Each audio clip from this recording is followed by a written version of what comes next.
Good morning, everybody. This is Pastor Rick, Broadman Baptist Church, and this is the Broadman Word for Friday, September 26, 2025. And today's title is To Count Your Blessings. It's a story that we should recount. There is an old hymn,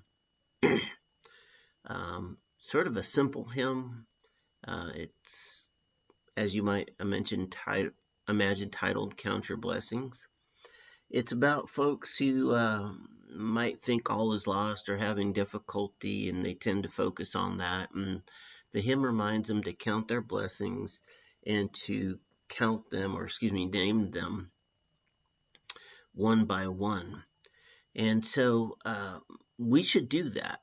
There's lots going on around us and in our personal lives and what we see going on in the country and in the world for us to think perhaps, we're lost. Well, of course we're lost, but we shouldn't be surprised at the bad we see. We should be surprised that amongst all of that, there is still a tremendous amount of good. There's evidence everywhere that God's hand is amongst his people and that he's at work in the world. But to do that, you first need to count your blessings. And it reminds me of the book of Ezra, when the folks had been under the captivity of King Cyrus in Babylon. They'd been there about 70 years, I think. Anyway, decades.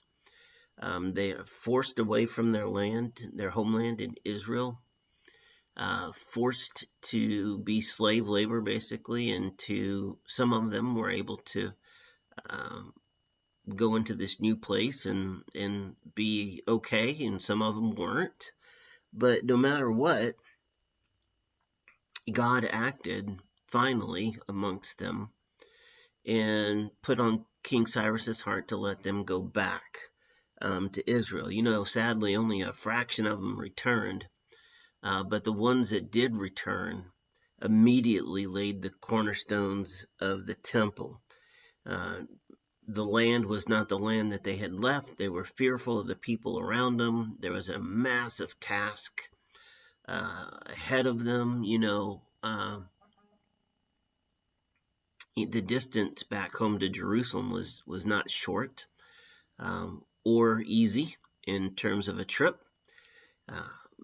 Lots of people had come into that land since they had been gone for 70 years. They were truly taking on a massive task of unknown peril. But what they did know was that God was working amongst them, that he had provided for them a way to go back to the land that he had given them, and then they were going to do it. So with praise and thanksgiving, they sang to the Lord. He is good. His love endures forever. And the people gave a great shout and praise to the Lord, and they went about their business of rebuilding the temple.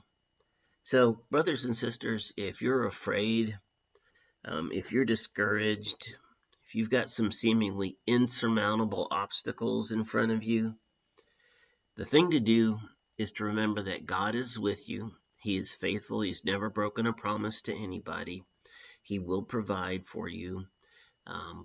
And so remembering who you are to God, who God has been to you, and then to count your blessings, name them one by one, turning your thoughts toward God and being thankful and sending up a praise that you are his wonderfully and fearfully made child, and that no matter what, things are going to be okay.